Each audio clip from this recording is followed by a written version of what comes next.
하루 환자가 몇 분 정도입니까? 제가 외래를 보면 보통 한 150명 정도 예약이 들어가는데요. 이게 대장은 대장암이 주로지만은 사실 굉장히 다양한 질환들이 다양하죠. 많습니다. 특히 네. 뭐 항문 질환도 있고요. 그렇죠, 그렇죠. 사실 뭐 변비나 이런 그 기능성 문제들이 너무 심하고 그렇지만 이제 대장암은 굉장히 많이 최근에 늘어나고 있죠. 그리고 아니 교수님이 이제 환자에게 도움이 된다고 하면 성공률이 10%라도 교수님은 수술을 하신다고 하더라고요. 좀 요즘 야구 시즌이 유행이잖아요. 네, 그렇죠. 3할 타자가 3명 연속해서 있는 그런 팀이 있을까요? 쉽지 않죠. 쉽지 않죠. 근데 생각해 보세요. 근데 그러면은 3할 타자가 나와서 안타를 3연 타석 안타를 칠 확률이 어떻게 돼요? 일단 30%또 떨어지고 또 떨어지고 0.3 곱하기 네. 0.3이 얼마예요? 0.3 곱하기 0.3은 0.09. 근데 그런 일이 일어나죠. 맨날 일어나죠, 야구에서. 그렇죠. 일어나죠. 뭐 3연속 안타 뭐. 아무리 확률이 작아 보여도요. 음. 확률이라는 거는 이게 숫자에 불과하지 자기한테 닥치면은 모든 게 다 100%입니다. 그렇기 때문에 뭐 환자한테 해가 되지 않는 범위에서 조금이라도 뭐가 도움이 될 수 있는 부분이면은 생명 연장에 뭐 이런 부분들이기 때문에 글쎄 중요하다고 생각합니다. 근데 저는 교수님에 대한 인상이 사실 좀 호통치는 모습을 많이 그러니까 좀 보다가 오늘 아니 뭐 이렇게 선하게 교수님이 막 그 영상에서는 그런 말 할 거면 이거 오지 마요. 맞아요. 그럼 뭐 나 포기해? 네. 네? 아니 봄에 건강검진 하니까 좀 다른 데 가서 검사 한번 해봐라 했는데 안 갔어요. 그러니까 그때 내가 아저씨대로 너도 맞았어. 환자분들 사이에서 박호통이라는 별명으로도 불리기도 하는데 환자분들한테 컴플레인을 되게 많이 받습니다. 왜요? 방송에서는 말 잘하시던데요. 왜 저한테 여기 건 얘기 안 하세요? 그러니까 아니 어찌됐든 오늘 그 교수님이 나오셨으니까 여기 통계를 보니까 대한민국 암 발생자 수 2위가 대장암이에요.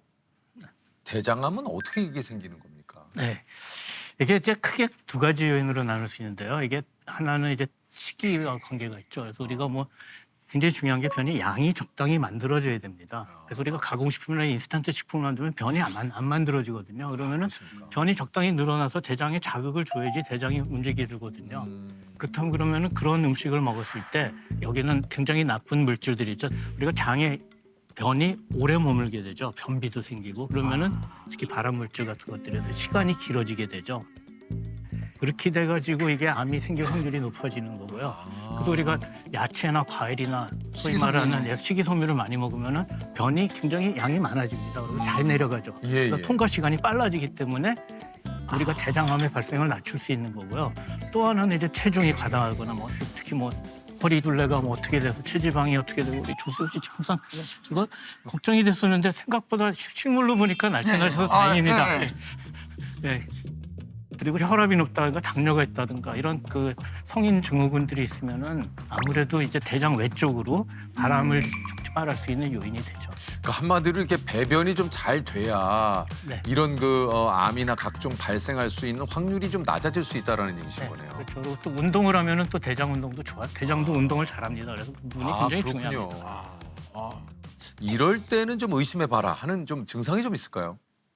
우리 조세호 씨 배가 무슨 이게 대장이라는 게 이렇게 오른쪽으로 이렇게 올라가지고 이렇게 배 속에서 이렇게 바깥쪽으로 이렇게 돌아가지고 나오는 거거든요. 그래서 우리가 이쪽에 있는 거를 우리가 우측 대장이라고 그러고 우측대장. 또 여기를 이쪽부터 이렇게 내려가는데 좌측 대장이라고 그러고요. 끝에가 이제 S 결정하고 직장으로 연결이 되는데요. 이게 다 부위마다 기능이 다릅니다. 그래서 이쪽에 오른쪽에 있는 대장은 이게 소장에서 이제 물변이 넘어오잖아요. 그러면 여기서 이제 변을 만들어주기 시작합니다. 그래가지고 이게 막 반죽을, 그렇죠. 반죽을 해가지고 수분을 섭취해가지고 이제 우리 소세지 같은 덩어리를 만들어주는 과정에서 그 전에 우리 토끼똥 같은 그런 덩어리들을 만들어줍니다. 근데 이쪽은 대장이 좀 넓고 이렇기 때문에 이게 이쪽에 대장이 생기면은 증상이 나타나기가 굉장히 힘들어요. 그래서 덩치가 아주 커질 때까지 발견되지 않는 경우가 좀 많습니다. 그래서 꼭 검사를 해봐야지만 나오는 경우가 많고요. 이쪽 왼쪽 대장은 뭘 하냐면은 얘는 변을 움직여주고 그리고 아까 지금 토끼똥 같은 덩어리를 만들어준다 그랬잖아요. 얘가 확 짜줘가지고요. 딱 소세지 같이 긴 변을 딱 만들어줍니다. 예. 그래서 이게 만들어주고 이게 통과하고 짜주는 거기 때문에 얘는 증상이 조금만 좀 심해지면은 막히는 게 잘 일어나요. 그러고 짜주는 것 때문에 그다음에 이제 직장으로 가면은 얘는 뭘 하냐면은 이게 전을 저장했다가 우리가 필요할 때 딱 타이밍을 맞춰서 비워주는 기능을 하죠. 그래서 우리가 직장에 암이 생기면은 이 변을 저장해주는 기능과 변을 배출해주는 기능에 차이가 생기게 되죠. 그래서 우리가 변이 조금만 쳐도 막 마렵다거나 아니면은 이제 변을 볼 때 변이 안 나온다거나 변에 이제 피가 묻어 나온다거나 이런 것이 이제 직장암의 증상이 되죠. 그래서 부위별로 달라집니다. 이제 암덩어리가 커질 때까지 놔두기 때문에 거기서 피가 찔끔찔끔 나면서 빈혈을 일으키는 경우가 많죠. 그래서 원인 모를 빈혈이 있는 경우에는 대장 내시경, 위내시경을 꼭 해보셔야 됩니다. 이게 대장 증상은 비특이적인 게 굉장히 많거든요. 그리고 어느 날 아팠다가 어느 날 없어졌다가 왔다 갔다 하잖아요. 그래서 뭐 변비도 생겼다, 설사도 생겼다, 뭐 그러니까 증상이라고 나타날 거는 그런 증상밖에 없는데 보통 때 항상 겪는 증상이니까 이게 그런 거겠지 하는 경우가 많죠. 근데 중요한 거는 그런 증상이 보통은 좋아졌다 나빠졌다 그래요. 그런 증상인데 만약에 계속된다 그러면은 그때 나 이상한 거보다. 그럼 그때 가서 병원에 가서 대장 내시경을 하게 되죠. 이렇게 되면 이제 진행된 경우가 발견되는 경우가 많은 거죠. 그리고 저 궁금한 게 우리가 흔히들 갑자기 또 방구를 꼈을 때 유독 지독하게 냄새가 나는 친구가 예. 왜 이렇게 냄새가 나? 하면은 나 변을 못 본 지가 오래됐어. 이런 것들에도 안 좋은 가스가 차 있어서 그런 겁니까? 변이 오래 차면은 아무래도 이게 발효가 많이 되겠죠. 그래서 가스가 나쁜 냄새가 많이 날 수는 있습니다. 그렇지만 가스가 많이 나온다고 그게 어떤 나쁜 전조 증상이나 그런 건 아닙니다. 근데 지독한 냄새가 나면 내시경을 받아야 된다고 하는데. 뭐 변만 잘 보고 그러면 상관은 없습니다. 왜 좀 지독하다는 소리를 많이 듣는 거예요? 왜 그런 거예요? 아니 저는 괜찮은데 제 친구가 얼마 전에 저 방귀 때문에 좀 이슈가 된 친구가 있어서 그래서 그 친구가 저는 근데 그 얘기도 들었거든요. 변의 크기나 변의 모양에 따라서 병원에 가야 된다. 선생님이 얘기한 대로 조금 시원한 그 소세지가 나오면 좋은데 약간 뭐 끊어져서 나온다거나 너무나 가느다란 변이 나온다거나. 제가 중요한 얘기, 재밌는 얘기 하나 해드릴게요. 사촌이 땅을 사면 어떻죠? 배가 또 아프죠? 배가 아프죠. 그 왜 그럴까요? 왜 그런 거예요? 배가 꼬여서 그런 거 아닙니까? 이게 재밌는 얘기인데요. 이게 뇌와 장은 신경으로 항상 통합니다. 우리가 이렇게 과민성 대장 생기는 이유도 그거거든요. 자기가 조금만 신경을 쓰거나 자기가 조금 기분 나쁜 일이 있으면 장이 뭐 어떤 사람은 뒤틀리는 사람도 있고 어떤 사람은 움직이지 않아서 변비 생기는 사람도 있고 그래서 지금 그런 말씀은 자기 기분이나 이런 거에 따라서 굉장히 많이 이제 흔하게 변하죠. 어쨌든 이게 정확한 결과는 아까 얘기하신 대로 이제 내시경을 해봐야 정확하게 알 수 있기 때문에. 아니 근데 요런 말도 있잖아요. 이게 이제 내시경은 40대 후반부터, 그러니까 대장 내시경은 40대 후반부터 하면 된다. 그런데 우리나라가 40대 이하의 젊은 대장암 환자가 전 세계 1위요? 네, 최근에 그런 데이터가 한번 나왔었죠. 근데 아까도 말씀드렸듯이 이게 급격한 식생활의 변화와 요즘 젊은 친구들이 운동량이나 이런 부분들에 있어서 굉장히 문제가 많고 그게 이제 대장암을 어떻게 빨리 발견하느냐가 이제 치료 성적과 모든 결과에 좌우가 되는데요. 우리나라에서는 이제 국가검진 사업이 전 세계에서 제일 잘 돼 있습니다. 그렇지만 이제 대장암은 50세부터 이제 변 검사를 하도록 권하고 있거든요. 근데 지금 40대에 대장암이 갑자기 늘어나가지고 최근에는 이제 45세까지 낮췄습니다. 그렇지만은 이 대장암을 걱정이 되시면은 대장 내시경으로 검사하시는 게 가장 좋지 않나 싶습니다. 아니 이게 건강검진에서 대장 용종이 이제 발견이 되면은 좀 어떻습니까? 검진을 더 자주 해야 되나요? 그 용종이 이제 굉장히 중요하죠. 그래서 용종에는 이제 암으로 진행되는 이제 선종이라는 용종이 있고요. 그다음에 다른 암으로 진행되지 않는 용종들이 있습니다. 그래서 우리가 선종이 발견되면은 한 1년 있다가 다시 한번 검사를 해보시는 게 좋고요. 작은 암 용종이 한두 개 생겼으면은 3년 이내에 3년 네.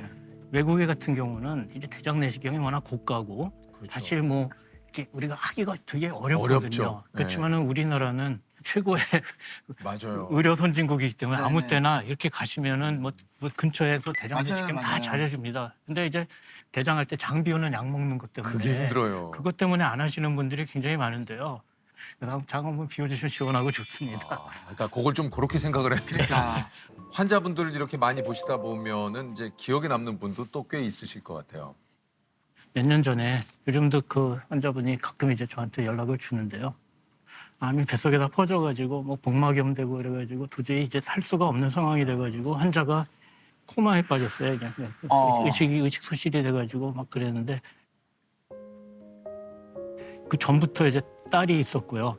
딸이 아기를 가지고 만삭이 거의 출산 때가 됐는데 손녀 보는 게 서로 다 소원이었거든요. 나도 제 손녀 보고 죽고 싶다. 우리 딸도 엄마한테 손녀 보여주고 싶다. 그래가지고 뭐 출산을 하고 저희 산부인과 교수님들한테 부탁해가지고 인큐베이터까지 부탁을 해가지고 애 낳고 그 다음 날 데리고 왔거든요.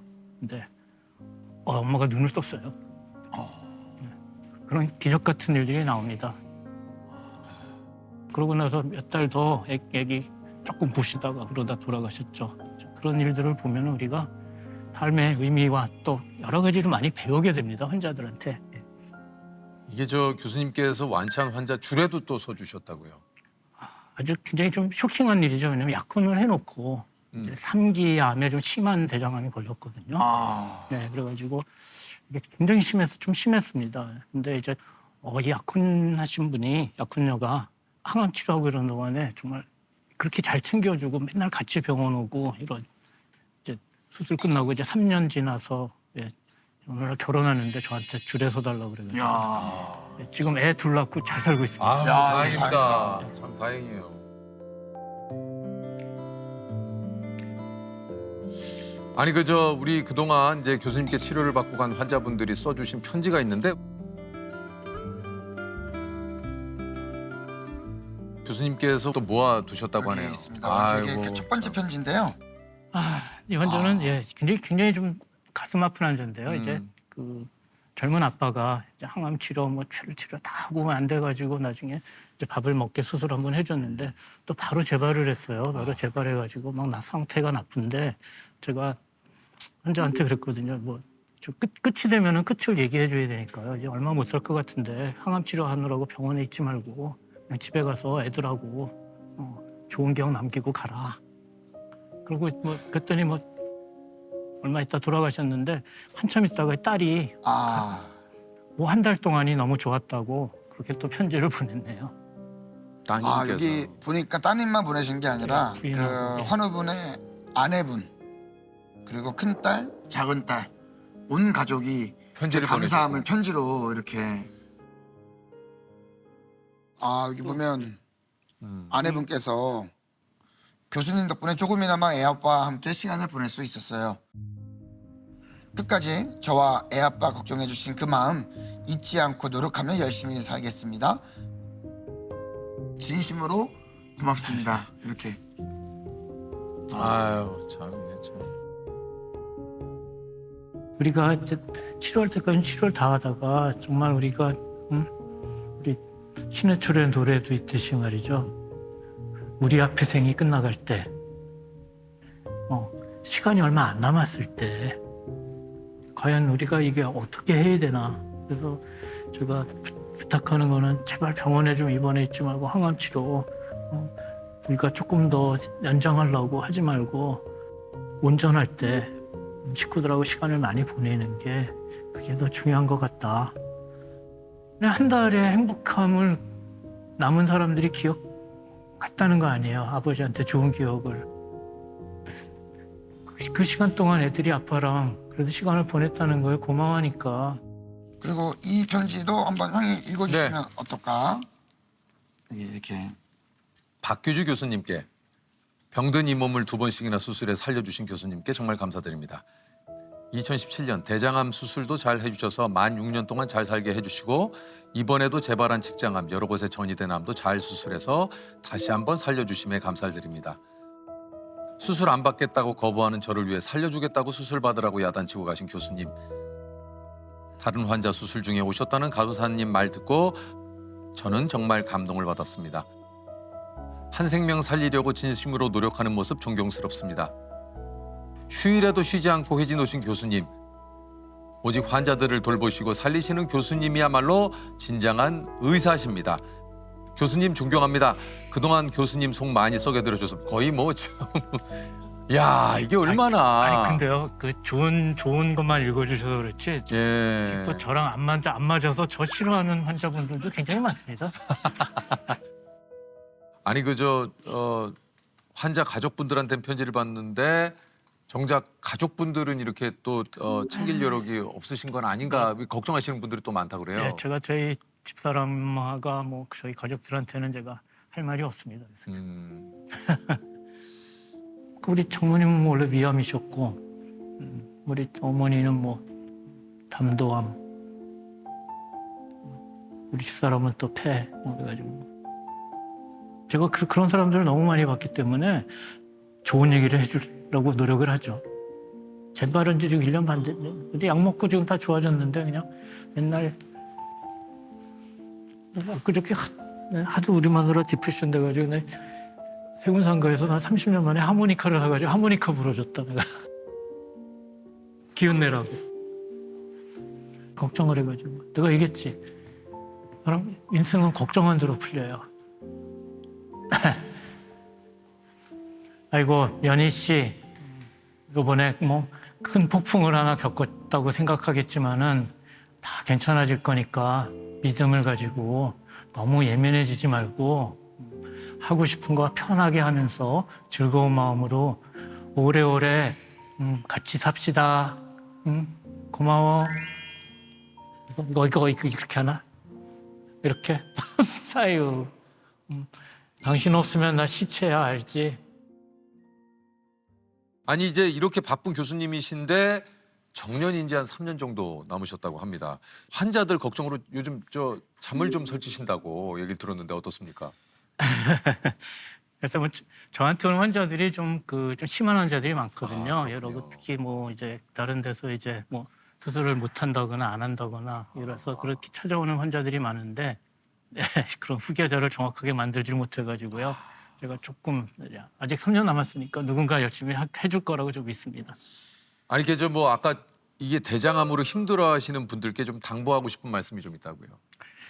제가 제일 중요하게 생각하는 거는 그러면은 제가 아까 환자들한테 배운다고 막 얘기를 했지만은 잘 버티고 잘 자기 병에 대해서 잘 투쟁하고 이런 사람들 보면 항상 가족들이나 이런 부분들이 자기에 대해 충분히 배려해주고 생각해주는 그런 사람들이 있고 자기가 또 열심히 노력해야 되는 부분은 또 가족들을 위해서 우리가 제일 제가 이제 뭐 환자들 많이 봤지만 우리가 제일 아쉬운 거는 이제 이별이라는 겁니다. 그래서 이별을 하지 않기 위해서는 서로 배려하고 그런 마음을 깊이 먹고 또 서로 도와주는 그런 분위기를 엮으면은 나머지는 저희 의료진이 최선을 다해서 봐드리겠습니다. 가족과 정말 나를 위해주는 사람들의 사랑이 결국 이 투병 과정에 있어서 가장 큰 힘이 되거든요. 제일 또 인상에 깊었던 환자는 시골 할머니인데 진짜 뭐 3기 대장암 그래서 뭐 가족들이 참 맨날 참 챙겨주고 그런 집안이었는데 할머니가 항암 치료까지 다 끝나고 몇 년을 보다가 이제 할머니 그만 오세요 그랬거든요. 가기 전에 마지막으로 불어들었어요. 미사 선생, 내가 진단이 뭐였어? 내가 진단명이 뭐야? 그래가지고 제가 대장암 3기였어요 그랬거든요. 그랬더니 아 그렇구나 그러고 가셨어요. 마음이 편하면은 모든 게 다 수월하게 잘 됩니다. 이게 잘. 그래서 중요한 거는 가족들이 걱정해주고 가족들이 위하는 마음이 있고 그러면은 환자가 훨씬 더 편하게 치료를 받을 수 있고 솔직히 얘기하면은 정말 치료 성적도 좋아질 수 있겠죠. 마음이 편하니까, 마음이 편해지니까. 엄마 손이 왜 약손이겠어요? 사실 그게 바로 가족이거든요. 그 가족의 마음이 만병통치약입니다.